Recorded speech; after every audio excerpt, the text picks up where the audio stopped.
Hey, what's up, Roxstars? It's Rox coming to you today with the review for Real Housewives of Atlanta, Season 12, Episode 13. So let's get to it, shall we?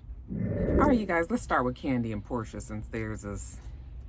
All right, so Kandi, she's getting prepared. The baby is going to be there in 2 months. She's trying to figure out the color palette for the nursery. I'm just trying to get the interior design together because me and you about to fight. And she's talking to Todd because they don't see this nursery design the same. Okay, Todd said he don't want no ghetto-ass, hood-ass purple in his baby's nursery room. He wants it white. He wants it clean. He wants it precise. You guys have seen Kandi's decor. Okay, it's just a little urban. But you know, Kandi and Todd, they're trying to get it together. I'm just trying to make sure everything is okay because you know I got a lot coming up. The auditions is coming up. And he was like, oh yeah, tell me more about this audition. Well, you guys know that she's going to be on The Shy for this next season. And so I'm presuming that's what she's talking about. They didn't say the name of the show at the time, I guess, right? You know, she didn't want to say it just in case she didn't get the part. Not everybody knows about my first love was acting. I went to a school for performing arts. Okay, yeah, she went to Tri-Cities out here, which is a big high school in a black neighborhood that turns out quite a few stars. She wants to tap back into that. Todd said, don't worry about it, you know. Even though the baby is coming and she's got to try to figure out that schedule and all, he's going to be there. He's going to support, and, you know, the family will be there. They got a lot of people that will help them, so don't worry about that. She asked him about Kayla. Have you talked to her? And he says, yeah, he did talk to her. He let her know that they, you know, are taking her room for the nursery. She's going to be moving downstairs. She's going to be good with that. Don't worry about it. I don't really remember how the topic turned to Mama Joyce and how Mama Joyce was talking to Kandi and evidently believes that Kandi needed to make Riley her beneficiary and then you know, put the rest of everybody else next because she didn't believe that Todd would take care of Riley in the event that something happened to Kandi. And I'm just sitting there thinking, like, first of all, don't they have a prenup? I'm sure all of this gets handled in the prenup. Wouldn't it? Did I misunderstand that? Because I was like, okay. But anyway, so she tells him, you know, as if this is going to be good conversation. I mean, Todd handles everything that comes from Mama Joyce very well, if you ask me. Mama Joyce is always out of pocket, and Kandi always feels like she has to tell Todd these things, you know, that doesn't help anything. All right, and of course we have to talk about the history of Todd and Mama Joyce and how all that has, you know, it was cool at one time, then it was bad, and then it got better, and I don't know what happened, and it's like things are starting to move backwards, and I don't know what to do. He was just like, you know what, Kandi, your mom, you know, if she thinks that, you know, maybe she's just worried about herself. Okay, just make sure that you have your mom set up, you know, and everything. Oh, I'm going to make sure my mom is straight. Well, he wasn't saying it like that, but it was just like, you deal with your mama, and I don't even really need to know all of this other shit that she thinks about me and him taking advantage of her. And I know it's plenty of you guys in my comments who feel like Todd is going to do something to Kandi and take her money and all this. I don't really have the patience for it today.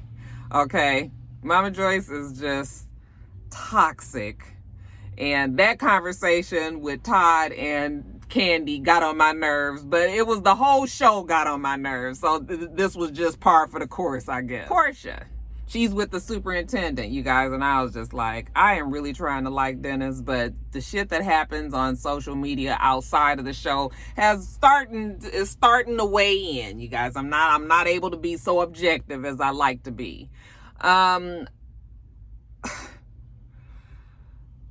It seems like an awful lot of work for a brand new relationship, but that's what happens when you add a baby into a new relationship and you guys don't even really know each other. Okay. Yes, you go to premarital counseling, but that's usually just so you can make sure that you guys are on the same pages about big decisions and things that's going to come ahead in your life. You don't usually be dealing with infidelity and shit at the premarital. So all of this is just tiring, because I'll be looking at him out the side of my eye and I'm not real sure if he is fucking around out there or not, you know. So we see them, they on their way to go talk to Dr. Sherry. Now that that Dennis and I are back together, we still have a lot of work to do. Like I said, a lot of work for a new relationship. And, you know, they get to Dr. Sherry's office and, you know, Dr. Sherry, Whiner, McWinester, I see that you have a ring. Is that something new? Are we back together? yes, they're back together, Dr. Sherry. The engagement is back on. Okay, yes, we moving forward. Porsha tells her how she was happy that Dennis spoke to the family because he directly affected the family. Okay, so that seemed to mean a lot to her. Dennis was willing to do that. Then Dennis brings up how Porsha be grinding him. And she was just like, wait a minute, you gonna tell her, you wanna explain to her what grinding me? okay. Well, bottom line is, now that the trust has been broken, even though they can get back to their regular day-to-day lives, when it comes to intimacy, Porsha has a block. She has a wall up because she doesn't really trust sharing her body with this man who hurt her so. I don't think Dennis realized how much I loved him. Okay, so she feels betrayed. She can't trust herself to open herself up that way any longer. Okay, and then she has the double-edged sword of worrying that if she doesn't sleep with her man, that he will turn around and do the very thing that he already did to put him in this predicament in the first place, which is to go back out and fuck somebody again. Okay, and if we were to start talking about weighing in about what's going on in real life, we wonder, could that have been the case? You know, nobody has confirmed that Dennis has cheated on the outside, but you know, there's a lot of smoke out there. And Porsha, it looks like, is just choosing to take the I'm not going to say nothing route. Okay, left that, it's all up in the air, but there's chatter and shit about Dennis that we just can't really ignore any longer. And if he's not fucking around, then that's the downfall of being on a reality show and being, you know, open to people pretty much lying on you. But it's tiring. Okay. He doesn't feel like sitting up with Porsha, you know, being on him about cheating and all of that all the time. But Dr. Sherry explains to him that you broke the trust. So this is something that's probably going to come up quite a bit until, you know, everything is built back up. And yes, that's true. That happens. But, you would hope that the person that you're with is going to be more committed to the fact of trying to fix this relationship and maybe be willing to go through a little bit more just so we can get it back on track, you know. And I don't know how committed Dennis is in that way. I just don't know. I don't know what to make of what do you guys think about their relationship? Because I've been, you know, I love Porsha. I be trying, I be wanting it, and I be all of this, but I was just like Roxanne, you at some point you got to get your head up out these clouds. Okay, it's real life. It's real shit going down out there. So, well, what do you guys think about that conversation that they had with Dr. Sherry? All right, you guys. Now let me get to the part of the show that really just annoyed me.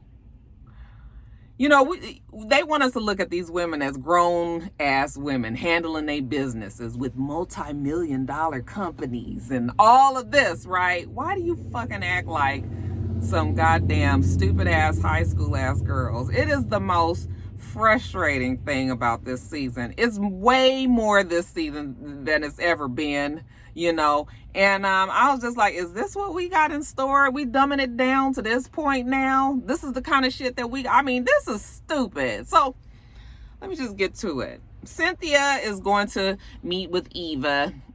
I thought it was just Eva for lunch before she goes to LA. Turns out she's trying to have a meeting with Tanya and Kenya so that they can get past this whole wig situation. Now, granted, Tanya was being, you know, she was cracking a joke. She was being funny. You know, maybe certain people don't like to be played with that way, but Kenya definitely was coming for her when she was at the table and talking about, you know, somebody's man trying to talk to this very beautiful woman. Okay. So it wasn't like Tanya just did that out of the blue. You know, this cookie lady situation had me so fucking frustrated. I just watched it this morning. I was just like, really? Are we really doing this? So Tanya shows up.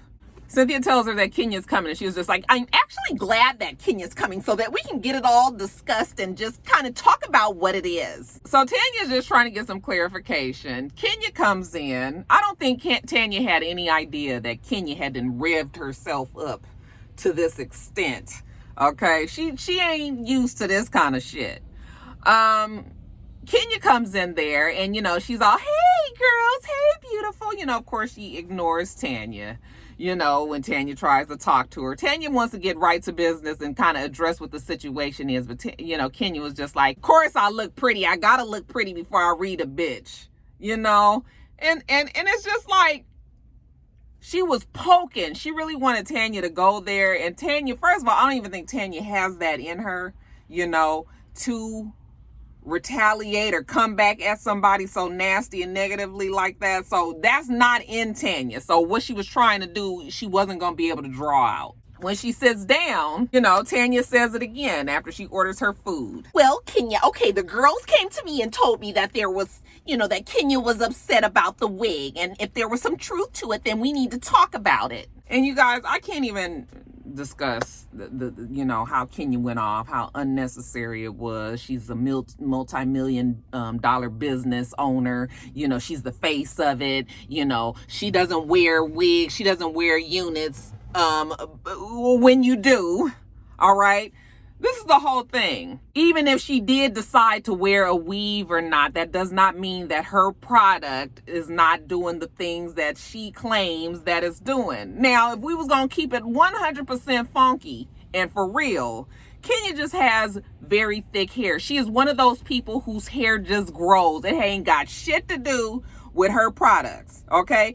Anybody who knows Kenya, who's been, you know, when she was in her pageantry, she's always had beautiful, all of that hair. Her fucking company wasn't going in, okay? So she's doing just what the people who have these waist trainer businesses and things like that.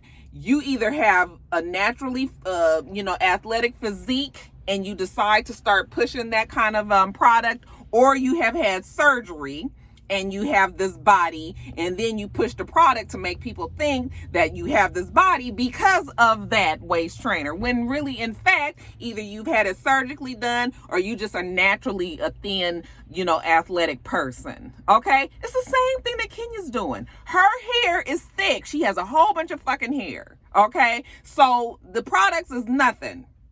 Okay? Maybe they will help those who have hair issues, but if your hair is fucked up, you ain't gonna have hair like Kenya, whether or not you put that shit on every single night. Okay? That's just what it is. Her going off on Tanya and saying that Tanya was trying to ruin her business by making it seem like she runs around with wigs on when she doesn't wear that. When you do wear it, it's just like, girl, we didn't see. No, what you mean you don't do it when you did do it on the show? And you really this mad? She was going off on Tanya so bad. She called her something. I was like, what did she say? I wasn't sure if she would have called her a pussy. That's the only thing I could think of that she would bleep out. You know, Tanya was just like, oh my God, you're so classless and vulgar. I was just like, why she gotta be a pussy? I mean, that's the only thing I could think that she might have said. I was just like, but you doing all of this, Kenya, for what? Oh my God. That Kenya is a damaged person. And I know that my team twirl are going to come in here and they're going to be like, oh, you know, Kenya just doing what she's supposed to do. You know, she on the show and this is supposed to, you know, this is what keeps the show going. This is what people come for. But I was just like, y'all just be giving her excuses. Y'all know that shit was fucked up. Then we start talking about the cookie lady. Kenya throws Cynthia under the bus and says that Cynthia had invited the cookie lady to the event that they were all at. They didn't even realize that was the cookie lady, you know. And then, of course, Cynthia is just like, wait a minute. I was just like, Cynthia, you gonna get enough of Kenya, who's supposed to be your real good friend, okay, always doing shit like this. She done treated you kind of bad this season, okay? So I'm just like, I was so frustrated. On top of that, you guys, to cap off the frustration, in walks the cookie lady. All right. When she comes in, you know, and Kenya's like, oh, there she is. Hey, girl. You know, and Cynthia's like, oh, this is the cookie lady. I don't even know what the bitch's name is. I'm not even going to give her that respect. She comes in and she just sits down and gets right to business. Tanya was just like, well, this is just great. Like, this is what we're doing. Like, you set all of this up, huh? Okay, well, let's do it. So she tells her that she and her friend or her sister or somebody was at Chops with two gentlemen, okay? And now this is what really doesn't make sense. So she's there with another guy. I'm assuming that it would look like it was a date situation. She says that Paul is just trying to flag her down, okay? What man sees a woman with another man and still wants to try to talk to her? So he's trying to flag her down. She gets up and goes to the bathroom. He follows her to the bathroom, she said. Okay. And he wanted to know who she was. And he was single. And he wanted to buy her a drink. But at some point they weren't really, they kind of got away from each other again. And Tanya was listening to this and she was like, oh my God, this is all that you have? Okay. Like, what? All right. She says that Paul told her that he was into real estate and all of this. And Tanya was just like, anybody that knows my husband knows that he's in technology, not real estate. Okay. And then Kenya was like, no, he's your fiance. Okay. But if I know that before I got married, when I was just a fiance, I would not want my man asking or telling somebody that he was single. I was like, you know what? I'm sorry, but I am choosing to just not really believe the cookie lady. When she finally fixed her words and say, don't be mad at me because I'm beautiful, and he couldn't take his eyes off of me. I'm thinking to myself, like, girl, you just as cute as Tanya is. You ain't looking that much more special than anybody else that's just a cute little girl, out on the town. So I was just like, when she said that, and Tanya was just like, oh, we're bringing beauty into this, like, and I was just like, oh my God. And Kenya, what is it with these thirsty ass people who want to be on the show so bad that they're willing to come on and just really make an ass out of herself? Okay, we had Giovanna. Now we have her. 20 on 10 likes the mugs. Okay, girl, don't nobody believe this whole story that you do. I mean, at least Kenya obviously does. But, when I'm just sitting there listening to it, I was just like, don't hate you because you're beautiful. I mean, do you really think that I'm a weak enough woman to feel like my man, just because a beautiful woman is in the room who may or may not look better than me, but if she talks to my man, then I'm all worried and thinking that he about to come on. Who has that fucking energy and time to be just always worried about what they man do if they talk to a beautiful woman at a fucking bar some damn where, and that's supposed to mean that they was fucking around? Man, please. I was just sitting there listening to this conversation like, this is so damn stupid. But Kenya was so happy about it. Okay. And she was just like, then the girl tries to reroute again and starts talking about her cookies and how she brought the cookies. Child, I had forgot Eva was there. Eva, the whole time, the look on her face was confusion. She was just like, huh? Like, are we really sitting here with this? It was just, it reminded me of the Kenya who was on the show when Kim Fields was on the show. Remember how Kenya used to just pick at Kim Fields because Kim Fields was the weaker person? She feels like Tanya is weak. Tanya is sweet. I don't think that she's weak. Okay, I think that she's very secure in her relationship. So she knows that there are beautiful women in Atlanta. There are times that her husband will, or her fiance, whatever the fuck you want to call him, will talk to, beautiful women. It just happens. But we not fixing to have no big fallout because this is what you're trying to.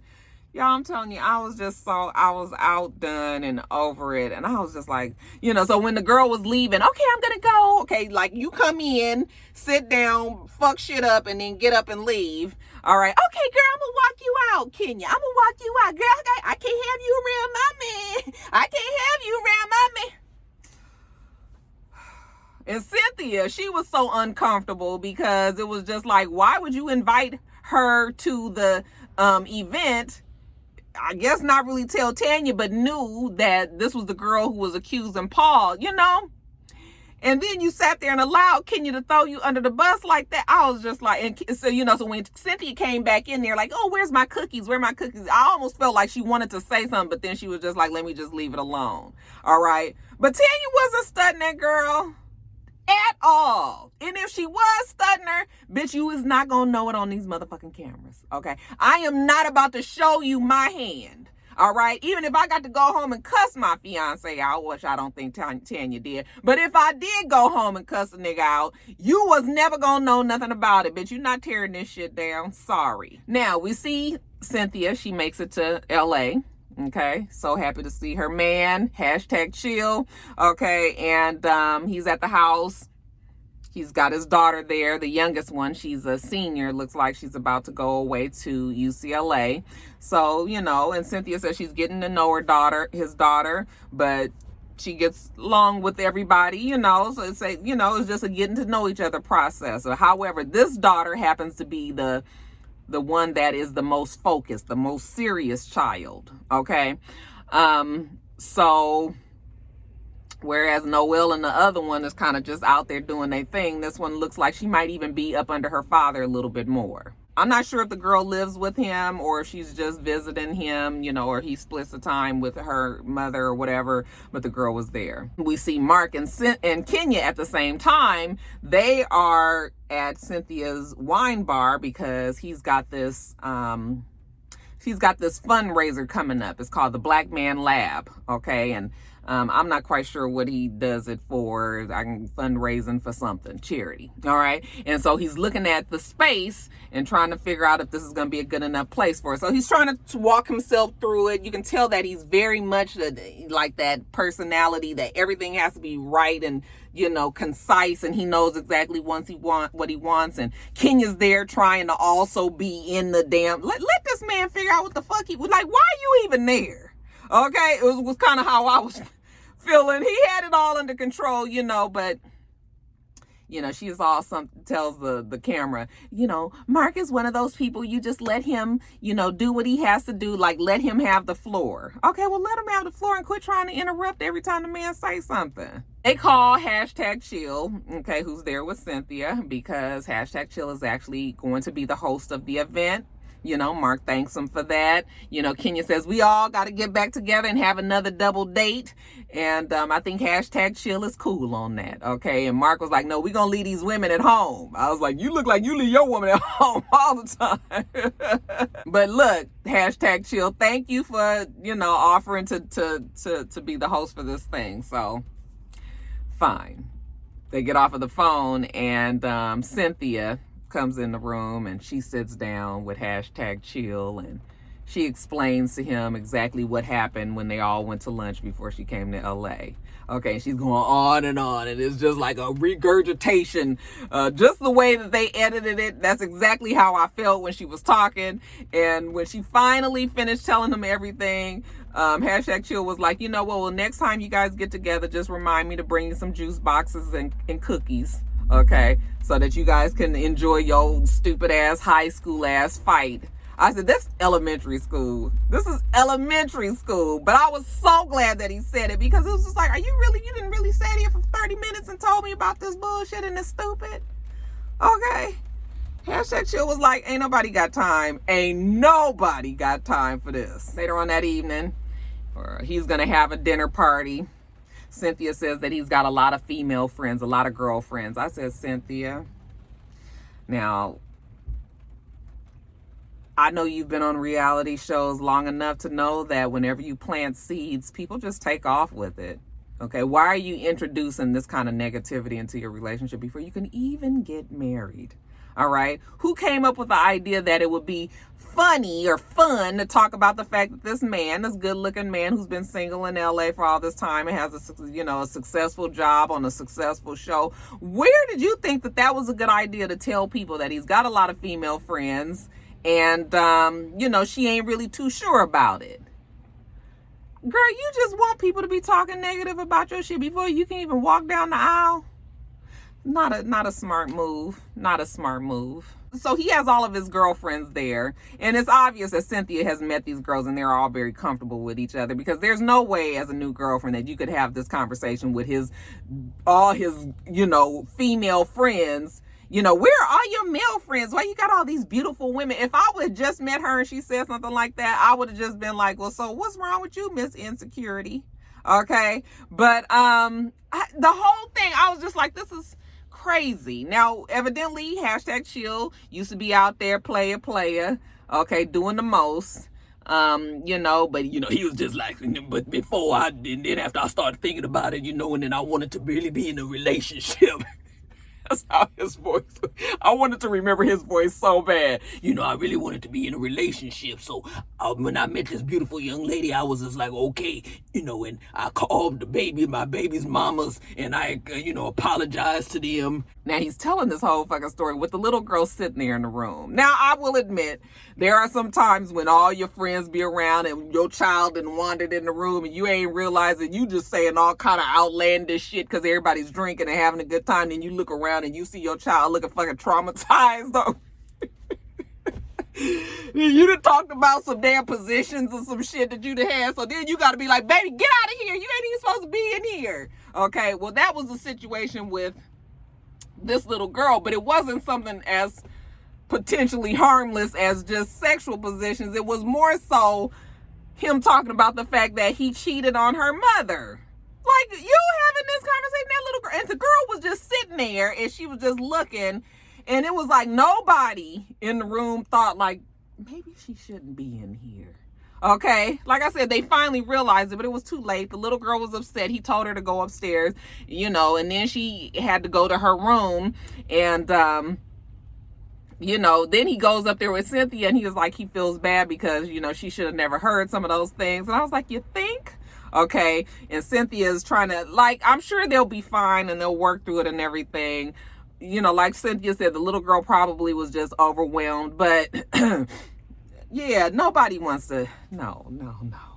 Okay. When he went in there and asked how he could fix it, and the little girl just started crying, it was like, you just was laughing about fucking around on her mama. And that's why the family not together. So it's just like, come on now, hashtag chill. You gonna have to do better. Cynthia, y'all gonna have to do better. All right, you guys. So that's it. This episode, I said, y'all bitches ain't gonna run my pressure today, even though they really did. They did run my pressure. But this day has been pressure run filled. So that was just in addition to everything else that's gone on. So anyway, you guys, let me get off of here and get to power. Make sure that you rate, comment, and subscribe to the channel. I'm itsrox. The channel's for itsrox. Everything else I do will be in the bottom bar. All right.